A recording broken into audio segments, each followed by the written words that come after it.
Dear GOP, you'll never wash the stench of Trump off you or your party, never. And it's a letter to Republicans. So let me just, share it with you as pretty much as I wrote it. Dear Republicans, here we go again. A large chunk of Trump's cabinet and our national security leaders just endangered our country and our pilots who were flying over Yemen with their arrogance and frank stupidity. And maybe Pete Hegseth's drinking. I mean, we don't know. Somebody brought that up in the hearings about 10 minutes ago before the House. And Mr. Ratcliffe, the CIA director, I can't believe you're bringing that up. Well, the guy's an alcoholic. Anyhow, their lies about it were so egregious that Jeffrey Goldberg published the actual transcript in The Atlantic this morning. Only the best people, right? After the corruption of the Coolidge administration, the Teapot Dome and all that, and, the Hoover, that was Harding and Teapot Dome, and the Republican Great Depression in 1929, it took your party, the Republicans, decades to wash the stink off you. After Nixon committed treason to extend the Vietnam War to get himself reelected, unnecessarily killing over 20,000 American soldiers and 1 million Vietnamese, and then got busted for Watergate and the bribes he solicited in the White House, it took a generation to wash the stink of Nixon off you. But you'll never rid yourself of the stink of Donald Trump, America's first convicted felon and accused rapist president. Trump's stench is such a tragic part of American history. It's going to last for generations. I mean, the entire world knows the stink of his whipping up a crowd of thousands to try to assassinate the Vice President of the United States and the Speaker of the House just because he lost an election. Trump's people pissed on the carpets in the hallowed halls of Congress and the desks of some of the Democratic legislators.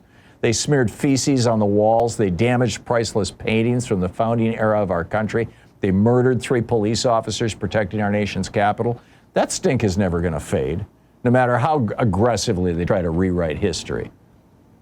Seriously, Republicans, did you really think that Americans would forget the stink of 30,000 plus lies, documented lies told the American people during Trump's first administration? And were hundreds, probably thousands of lies already? I mean, it's gotten so bad, Fox News has to correct him. Or his stealing classified documents and then leaving them in a public area with a high-speed copy machine as he's inviting spies into Mar-a-Lago. Or how about the reek of his dictator-like destruction of the American civil service, filling our government with corrupt toadies, proclaiming his intention to imprison his political enemies and send the U.S. military into the streets like Lukashenko has done in Belarus and tin pot dictators do all over the world. Or speaking of the behavior of tin pot dictators, Trump has now arrested a bunch of Hispanic-looking men. He claims that they're Venezuelan gang members, shipped them off to one of the world's most brutal prisons without any legal process whatsoever to actually prove that they're not just people who came here looking for a better life for themselves and their kids. He signed over 100 laws, rules, and executive orders gutting our environmental regulations, is actively promoting the fossil fuel industry, which is actively destroying the lives of our children and grandchildren. He pulled us out of the Paris Agreement. He packed the EPA and Department of Interior with fossil fuel lobbyists and toadies. He killed off a government program to build EV charging stations across the country. Do you really believe that we'd forget the stink of his sucking up to murderous dictators like Putin, MBS, and Kim? Now that effluvium is being smeared all over Republican politicians, one after another, as they follow Trump's orders, which he no doubt received from Putin, to abandon Ukraine, shut down the Voice of America and Radio Liberty, and sabotage NATO. Republicans, you are cowards, all covered in your wretched, cowardly, unpatriotic stink. This is the man who tried to blackmail a Democratic ally into manufacturing dirt on his political opponent, withholding aid from Ukraine in the face of Russian attacks. The stink of that crime was so heinous, he was impeached for it. His Muslim ban wasn't just racist, it destroyed lives, separated families, and alienated allies. His refusal to condemn neo-Nazis in Charlottesville, those very fine people, marked the first time in modern U.S. history that an American president openly pandered to white supremacists. What about the stink Trump created when he referred to mostly black nations as S-hole countries and our veterans who died in war as suckers and losers? When he told General Mark Milley he didn't want to be on the stage again with an injured and disabled American veteran because they don't look good. Or when at the height of the pandemic in 2020, he and Jared Kushner decided that instead of doing something about the pandemic, they were going to blame it on blue state governors, that would be an effective political strategy that led to the unnecessary death of 500,000 Americans. That same Jared Kushner, by the way, who walked away with $2 billion from the Saudis. And Republicans are still squealing about Hunter Biden? And why did he get that $2 billion? Well, probably for downplaying the murder of the Washington Post journalist or looking the other way while Saudi Arabia presses women. Speaking of women, do you really think that stink for your support of a man credibly accused of rape and sexual assault by 20 women, including one as young as 13, would go away?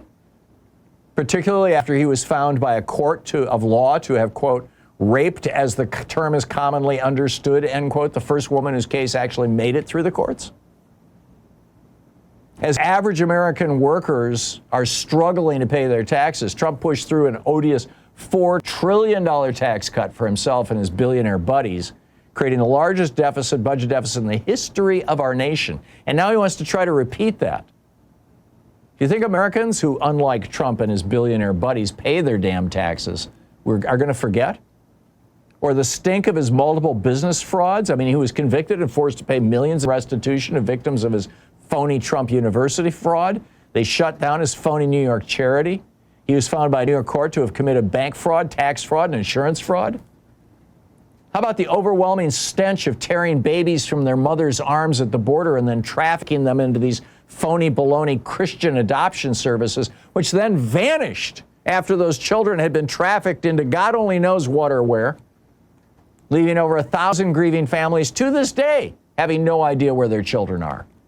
Or supporting Putin's kidnapping of over 100,000 Ukrainian children to sell into the thriving Russian child sex industry, the only large country in the world where possession of child porn is legal. By shutting down, Trump did this week, shutting down the group documenting Putin's child crimes. Or the stink from the naked campaign lies that he told to get votes, promising a new national health care system, a revitalization of America's infrastructure, or his claims that he supported organized labor. At the same time, he's packing the Department of Labor with anti-union people. Even worse, this adulterer who had affairs outside his marriage with every one of his 3 wives and never goes to church but still claims to be a Christian, told sincerely religious people that he was their champion. They didn't notice the sulfurous smell around him and his diaper. Many believed him. In actual fact, he was only championing the TV preachers who are willing to to endorse him in exchange for his looking the other way when they break tax law. He tried to overthrow an election violently that he lost by 7 million votes. Then he pardoned the violent criminals who helped him out. The whole world is aghast at this. Or how about his destruction of American soft power around the world by dismantling USAID, or his ongoing destruction of the Social Security Administration and the U.S. Post Office, or his attacks on judges and law firms that are essential to a functioning democracy. Germans still struggle with the stink of a leader who referred to his political opponents as vermin and promised he was going to root them out, who attacked the press and called them the lying press, who played on and amplified people's fear of the other. You will too, for generations after Trump himself has shuffled off this mortal coil. Pathetically, you Republican members of Congress have now smeared yourself with the slime that has surrounded Donald Trump his entire criminal life. Have you noticed how many of your colleagues are avoiding town halls or trying to sit this presidency out in silence? Do you really think you can ever wash that stink off? This is worse than what Benedict Arnold tried to do. Seriously, Republicans, do you think Americans can't smell what's going on? Trump bragging that he ended women's rights with his Supreme Court picks, his promotion of guns and assault weapons, because the racist nutcases who follow him think they're going to have a civil war where they can kill black people? His refusal to do anything about the climate change that's literally killing Americans almost every day? And now he's empowered a fanatic South African Nepo baby to take a chainsaw to our government, delighting Vladimir Putin and Xi Jinping. I mean, we've had some awful presidents. You know, Andrew Jackson, the Indian killer. Andrew Johnson, who tried to undo Lincoln's legacy. Warren Harding and Teapot Dome. Richard Nixon. George W. Bush lying us into a war. But none stink as bad as this miserable caricature of a man with his bizarre spray tan, his absurd comb over, and his compensatory phallic-length red ties.